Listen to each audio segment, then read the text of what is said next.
Hey guys, welcome to another episode of Will They Pair, where I combine two pieces of gear together and try to experiment how they interact together.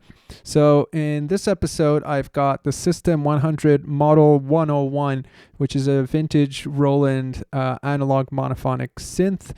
And right next to that, over here, slightly off screen, we have a Tom Oberheim SEM module. So Tom made these way back in the 70s, but this is actually one of the new reissue ones. And effectively, these were made as expander modules, just like they're called, to assist with other synthesizers at the time to be able to expand on them to add different functionality. But then it became it had a cult following, and it became a standalone synth. So it's a pretty self-contained, capable synth on its own right. In this case, I'm going to be combining the two together because effectively they're both pseudo semi-modular. So there's patch points here at the top of the SEM, which allows you to interface with all of these different components and treat them like a modular effectively. And similarly with the Model 101 here, you have various different patch points around the unit here, which allows you to interface with external gear and almost use these modules here as standalone modules. So I'm just going to be interfacing and showing you what you can do with the Model 101, or at least some examples. All right, so let's get started. So the first thing I'm going to do, so the Model 1 is a single oscillator synth. So it only has one oscillator here, but in the mixer section here, there's an external input volume jack here and an external input jack here. So what I can do is turn it into a two oscillator synth, because on the SEM here, the SEM has two oscillators and both of them are available via the patch panel here, which effectively turns them into standalone modules, which you can completely interface from here. So the only thing you need for an oscillator is some way to control the pitch, and then you need an output. And we have that here. I have a keyboard here which outputs CV, and I have a keyboard CV output jack right here, and I can use that to control the frequency of the oscillator from the SEM. That way both of my oscillators are in tune. And then I can patch the output of the audio of the oscillator into my external input here, effectively rendering this slider as VCO2. So I can have VCO1 and VCO2. So right now, everything is unpatched. This is what it sounds like. And I should say that I have Auto Machine's BAM reverb off screen here, just adding a dash of reverb so that you're not listening to a dry, boring sound. All right, so let's get started. The first thing I'm going to do is patch my keyboard CV output into one of the CV inputs of, let's say, VCO2 in this case. And so now nothing audio-wise is patched from the SEM, so you're not going to be able to hear anything. But right now, if I play the keyboard, it's actually going to be tracking the oscillator, which is on the SEM. And then finally, to get the audio in, I have distinct outputs per wave here on the SEM. So for example, I can grab the sawtooth output directly from here and feed that into my external input here. So now if I play a note and I bring this up, now we're hearing the oscillator from the Model 101. If I lower that, now I can bring in the oscillator from the SEM. So now if I bring in both, effectively we have two oscillators. Obviously you can hear it's out of tune, so now you can manually tune it here with this knob.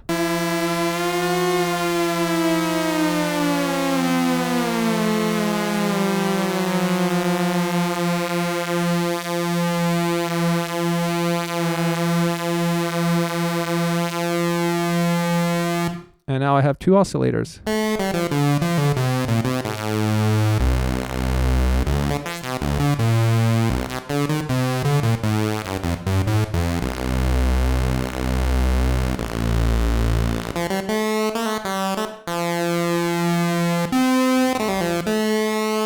And obviously I can tune this to a different interval if I want to.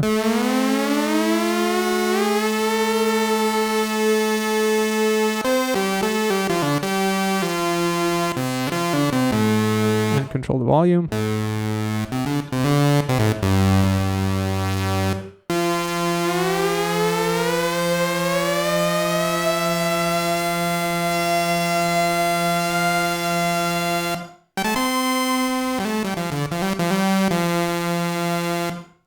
course, all this audio is running through the normal filter and VCA path here, so I can just continue as if I have a 2 oscillator synth.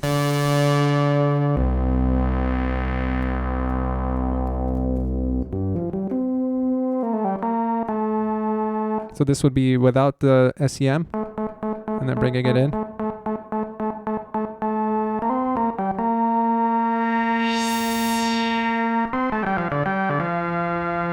And bring in some noise. And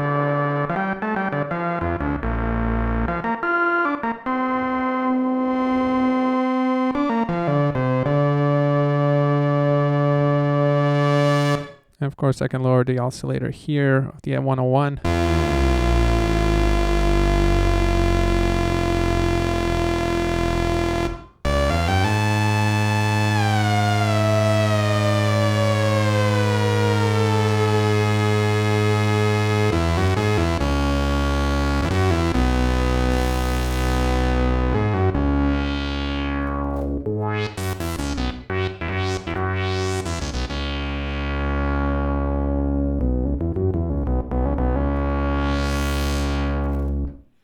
And so that's an easy way to add a second oscillator to this synth here.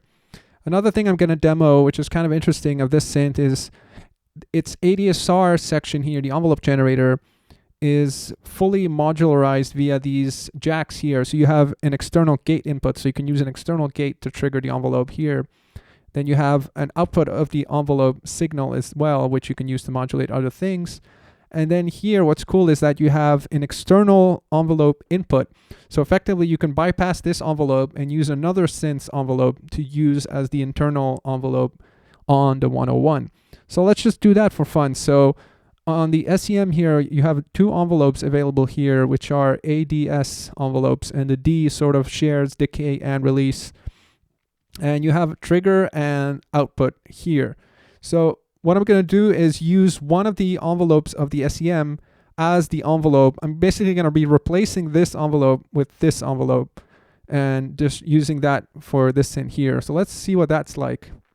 So the first thing you want to do is, an envelope is normally triggered by a gate. So I'm going to be using my keyboard gate output here to trigger the envelope of the SEM. I'm going to be using envelope 1 actually. And then I have the output from the envelope, which I'm going to be feeding into the external envelope input here, effectively bypassing this built-in envelope generator. So now what I've done is this envelope 1 is going to be the envelope used in this synth here. So let's see what that sounds like. So now I've got those classic Oberheim envelopes used on a Roland synth, which is kind of cool.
So that's kind of neat. So let's turn it into more of a sustain patch.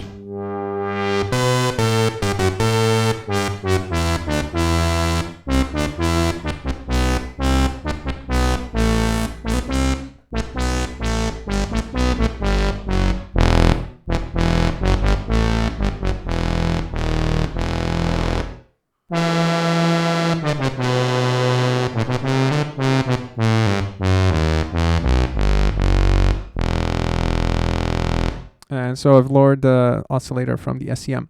The other thing we can do is the SEM exposes its built-in LFO here. And the 101 has a single LFO here, so I can demonstrate that as a vibrato.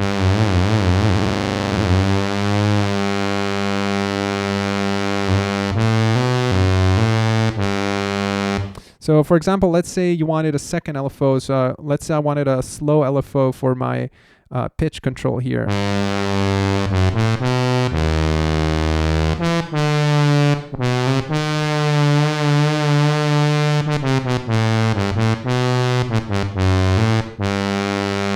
And let's say I wanted a different LFO for the filter.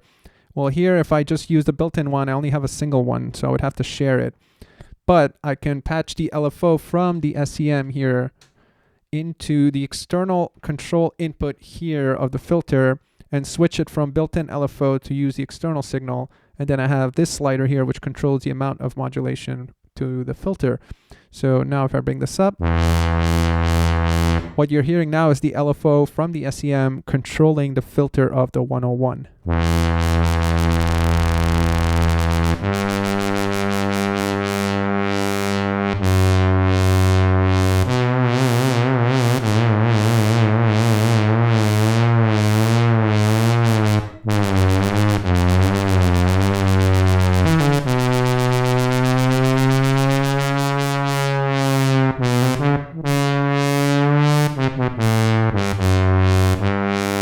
I can turn in pulse width modulation here.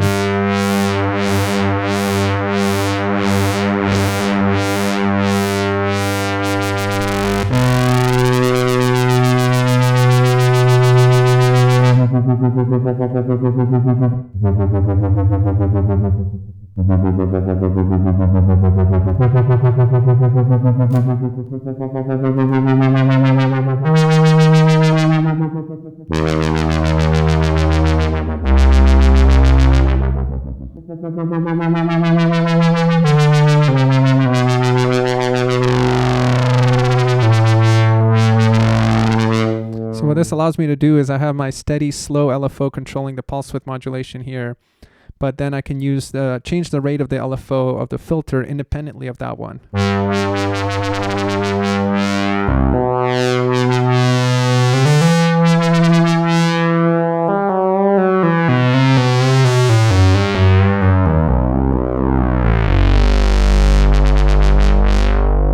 can bring in the oscillator from the SEM.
The other thing you can patch is you can self-patch the synth as well. So you don't have to have a second piece of gear. You can patch from within itself like this. So one cool thing we can do is patch the ADSR output from the 101's ADSR into the external pitch control here of this oscillator.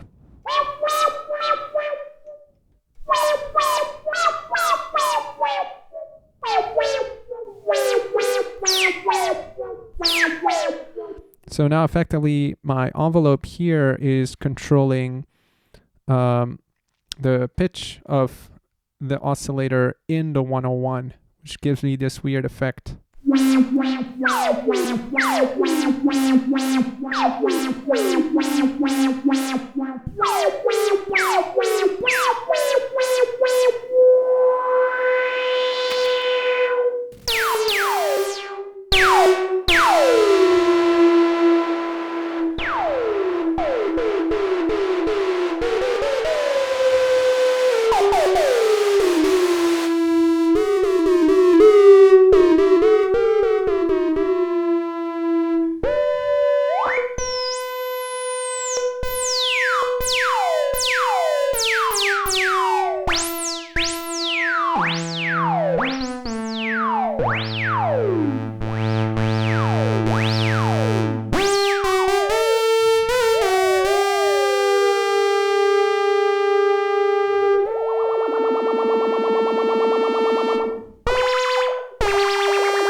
So that's kind of cool. I'm just going to unpatch everything here, and I'm going to show you guys a cool little trick you can do. Let me reinitialize this patch to something decent. So you can actually change the tuning of the keys here with this nifty little trick. So if you plug the keyboard CV output into the external CV input of the oscillator, effectively it'll add to whatever CV control is already being sent internally to control the oscillator normally. So if the contribution of this is completely zero, then you just get your normal tuning. But as you increase the an additional CV control from the keyboard into the oscillator, it effectively doubles it. So at maximum setting, 1 octave's worth of playing will result in 2 octaves. So let me demonstrate that.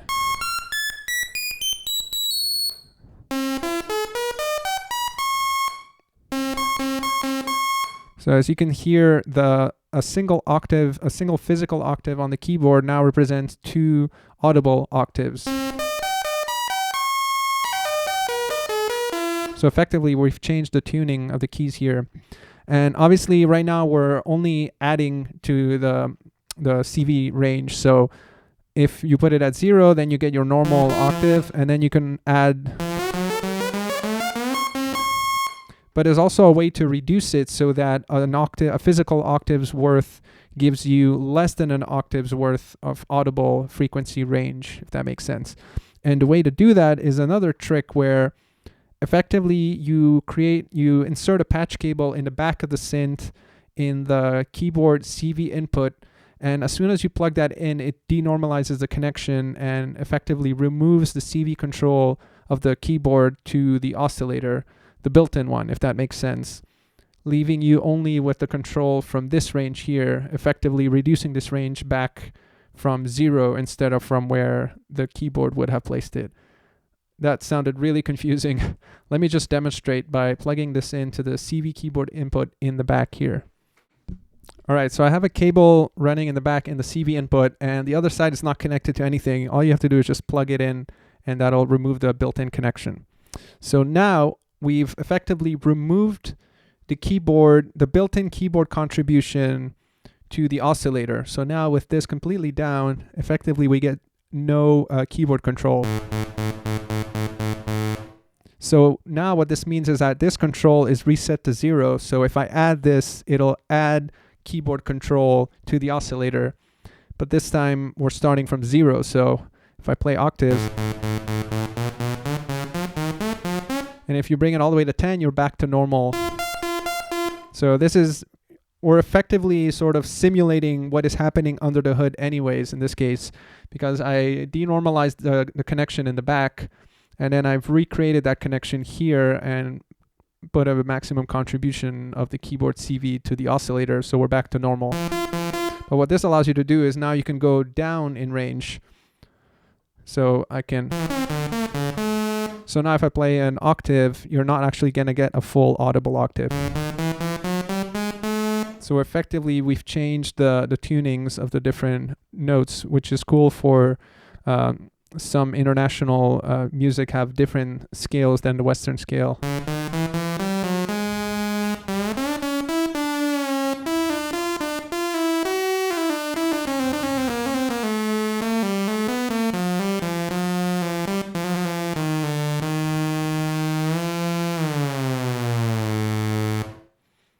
So that's an interesting little trick.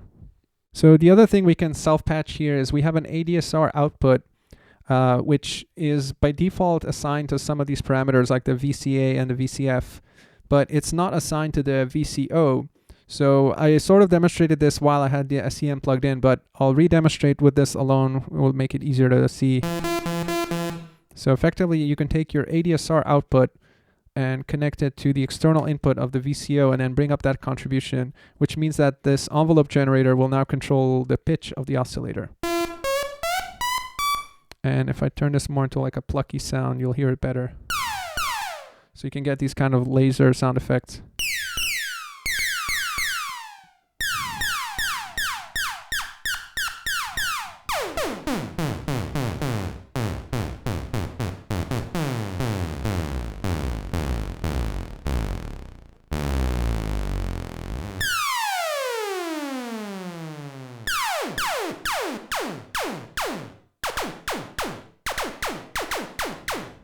So I'll leave it at that for now. Hopefully that gives you an interesting idea of how to interface these two synths together.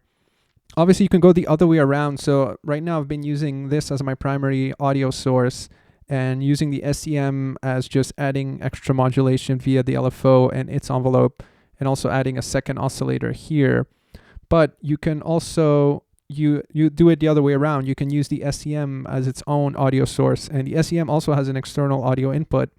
So effectively, I can run, have an audio VCO output here, so I can just use this as a VCO, plug it in here, and turn the SEM into a 3 oscillator synth if you wanted to do that.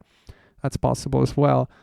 And yeah, so effectively they're sort of fixed boxed synths, but they expose their individual components via these jacks. So you can almost treat it as a modular where you can extract just the VCO, just the envelope, just the filter, and sort of mix and match them together. And that's sort of the beauty of like Eurorack and pure modular systems, is that you start off with picking and choosing these components yourself from different manufacturers, instead of starting with like all Roland, all Oberheim, and then only mixing and matching some of them. And obviously you can interface this synth with modular gear as well, pure modular, and the SEM as well. And I'll be doing that in other videos for sure, but for now I just wanted to give you a basic idea of how these two can pair together. They're both really massive fat synths, so sometimes it's better to mix and match synths with different characters, maybe match like a digital synth or something a little bit thinner with one of these fatter old synths, and get different kind of timbral variation that way. In this case, it's a little too fat in my opinion, if that's even possible, because the SEM sounds huge and the 101 sounds huge as well. So together they're fighting for territory, but it's still a fun combination to play with Oberheim envelopes on a Roland synth and run things through different kinds of filters, which is always fun.